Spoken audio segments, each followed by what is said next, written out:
it fails us at times, and we find ourselves not being qualified for those positions. This is the kind of interview that you attend, and you get panels, or you get a panel that is interviewing you.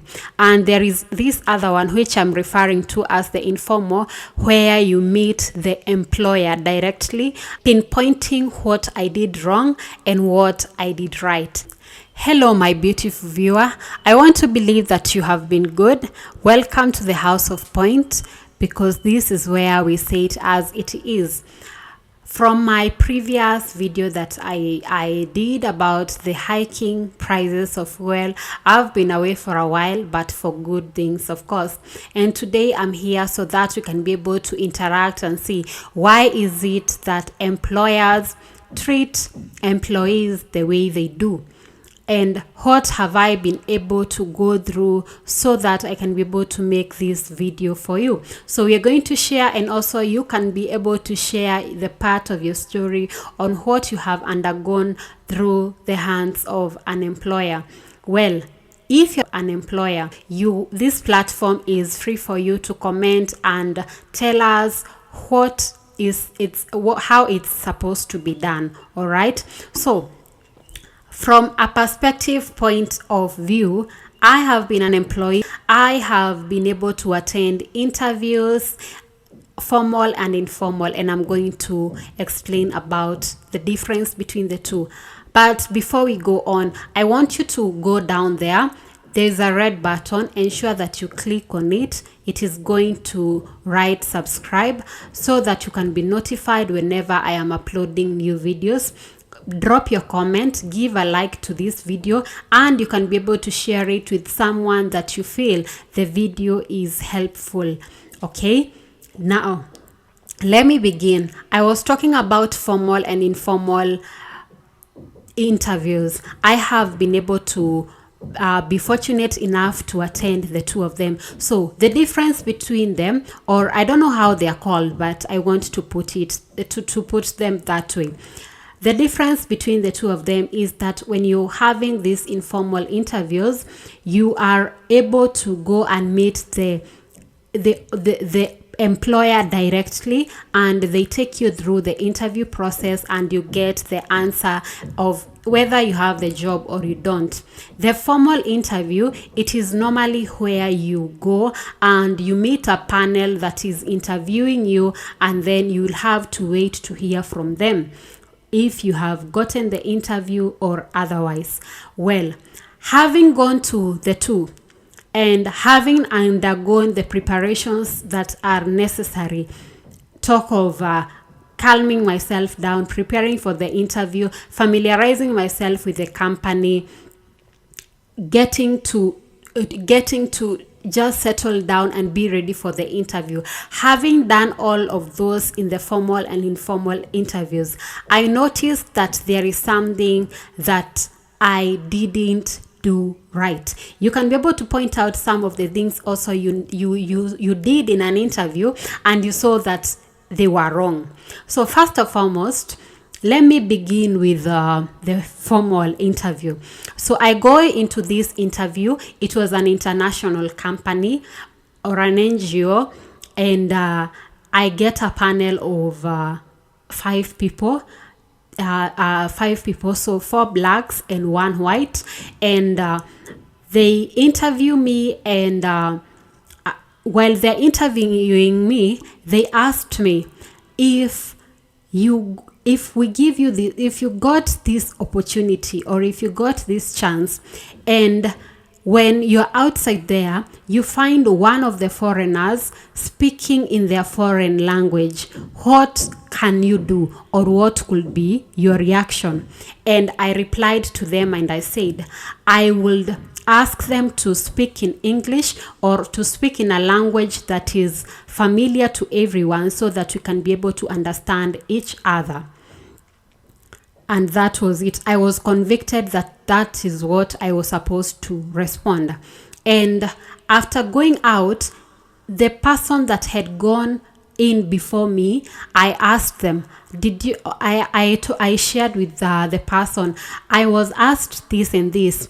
And also she said, I was also asked the same. I asked her, so what was your response? She told me that she told me that she answered, it will just be okay. She wouldn't bother because possibly that foreigner, that is the comfortable language that they are comfortable speaking. And I was like, oh, I never got it that way, because me, I thought when someone is speaking a foreign language and we are in a team together, they're not doing it right. And I saw it not okay. At least I could have responded in a different way from her point of view. But anyways, so that was it. The other thing that I noted is in the formal interview, when I attended a government interview. Let me call it a government interview. I don't know if it's making sense, but the interview was in the government sector, and I found out that they are asking about lots of questions about the constitution, about the current offices holders, the names of those holders. That one I wasn't really prepared of. The number of constituencies in a certain location, if it is in the counties, and I failed there because I never answered correctly. Reason being, for that period of time, I was not really at par with what is happening in the nation, and I saw it wise for me to be following up the heads up to know who is the current minister, who is the current holder of a certain office, and how the constituencies and all the coordinations of the nations are going on, because it can be asked. So if you're going for a government interview, please be aware of those. You're going to be asked something that is government based, like you're supposed to be knowing your country, you're supposed to be knowing the current happenings. So that was it. Another thing I believe, so to point out in a formal settlement, in a formal interview. So those are the two things that I found they were a bit off and I could have done better. Now, coming to the informal part, there is one thing that I noted which is wrongly done. For the types of employments I have been in the private sectors, I can say that I entered and it's only, I don't know, it's only two or one. It's only one that I went because of total qualification. Like I went there because I had my papers in order and everything. But there are others where I went, like when I finished Form 4, before I could go to college, I got a job, and when I'm getting this job, I didn't have an ID. And remember, I want to get an income. So for me to be able to go to that place of work, I had to defend my lack of an identity card.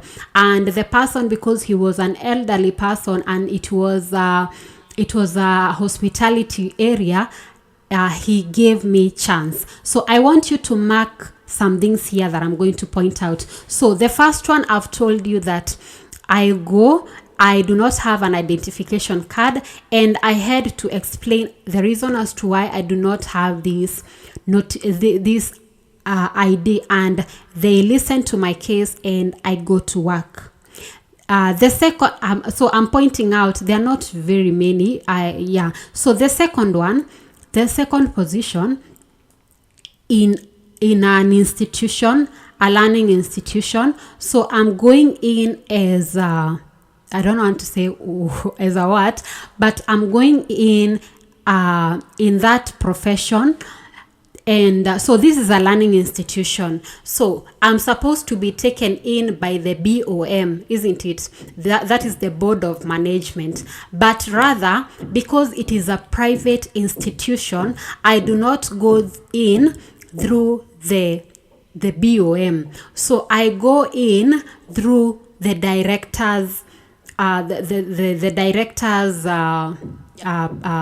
way, or I go in through the director. So when I go to the director, there are some papers that are missing. So I have to explain the reason as to why I do not have these papers. All right, and they take me in because I'm qualified, despite the lack of papers.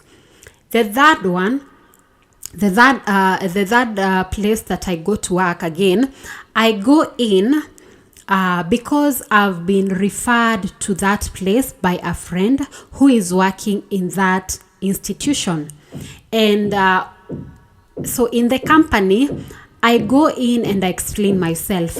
I have all the papers, I have all the qualifications, but I get emotional because I was going through a hardship. It was actually after COVID and my financial stability is not in order. So when I go to the boss and when the boss is interviewing me, I had to explain about my financial crisis.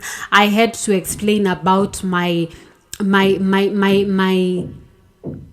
personal issues, that is sickness, awareness, and what. So I had to explain a lot so that I can be given that job. So have you noted down to where we are going now? So this is the main error here in the informal interview. I learned that when you are going through any interview, and this one I'm learning from now an employer's point of view, because I've been there as an employee, I've been there as an employer. An employer requires to get you to come into their organization, company, institution, so that you can be able to bring impact. So what impact are you bringing? What impact are you bringing? You have to bring impact that is positive, that is bringing more growth and more finances. Okay, so you have to be geared towards the growth of the company. So that is number one. So the boss does not require to know about your financial struggles. The boss it does not require to know about your personal relationships, does not require to know about your family, people, illnesses, or whatever is going on. The boss does not require this one. Let me mention it because I've seen it with some of my friends.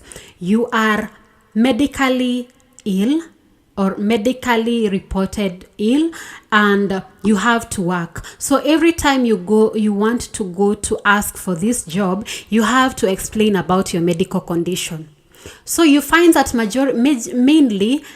are the times that you do not get these positions. Why? Because the employer is going to look at you and see, what is your flexibility? How are you going to impact me if I have to be worrying about your medical condition now and then?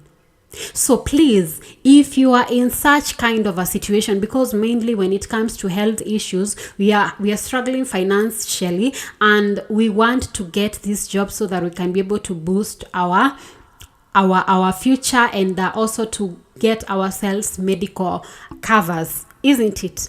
So do not point out. So this one I learned it the hard way. Don't point out to your boss that you're sick.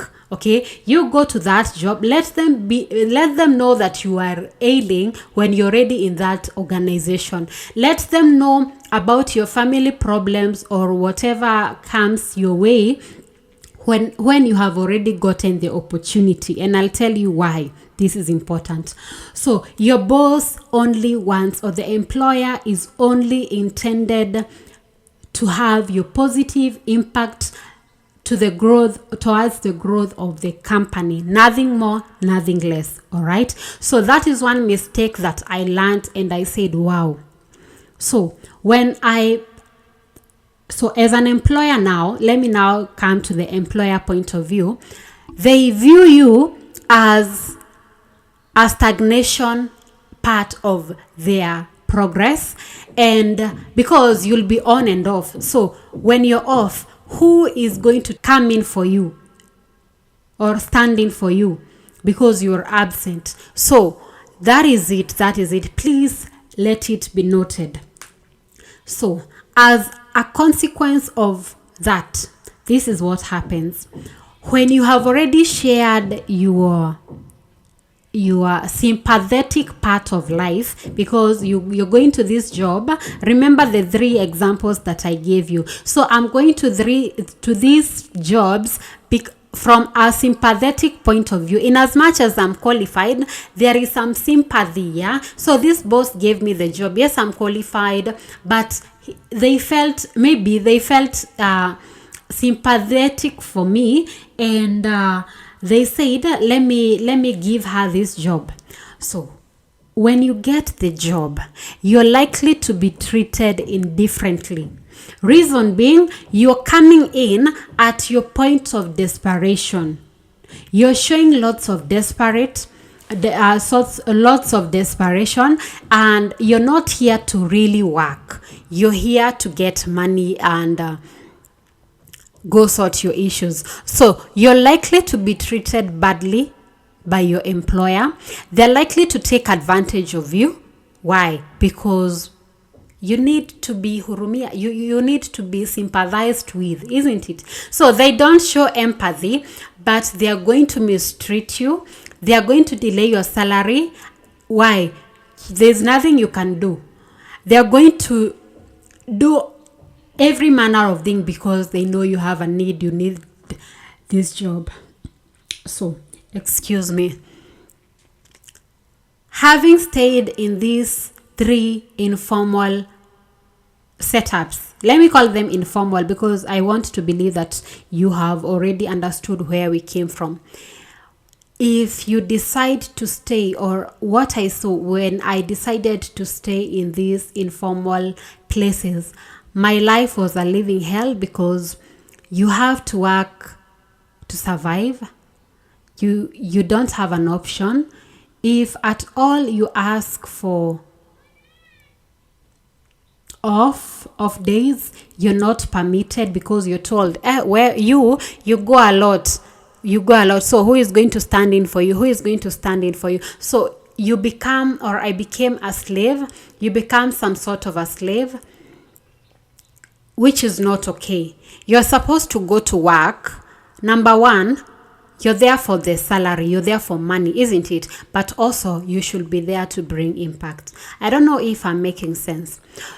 So those are some of the things that I noted. So if you're looking for a job, don't go there with your personal issues. Go there to show the company, to show the institution that you're there to offer services and to bring impact to the growth of that company.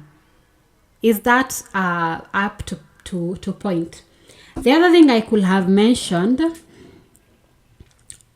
and I have not mentioned, you feel that I have not mentioned, you can be able to point it out and we can be able to see about it. So I thought wise sharing that because it has happened to me and I learned the hard way. Okay, so don't be a family of don't live in a family where you're not appreciated, where your value is not seen, simply because you announced yourself, you announced your weaknesses, you laid yourself to be misused. So you're not supposed to be misused. Go to that company, go to that interview, do the interview, and go home with your salary.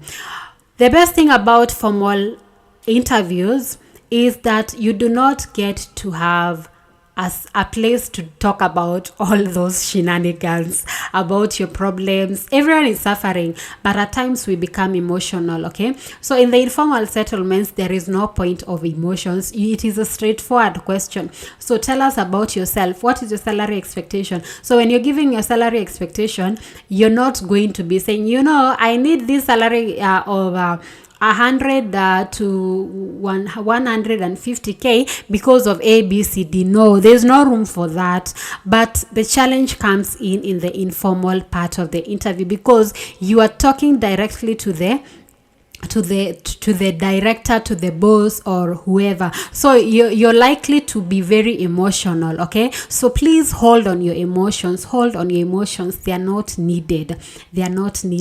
So if this video was helpful to you, share it with someone so that they can be able to be assisted. Is there anything that I've left out? I don't think so. So don't forget to subscribe. So that has been my time. See you.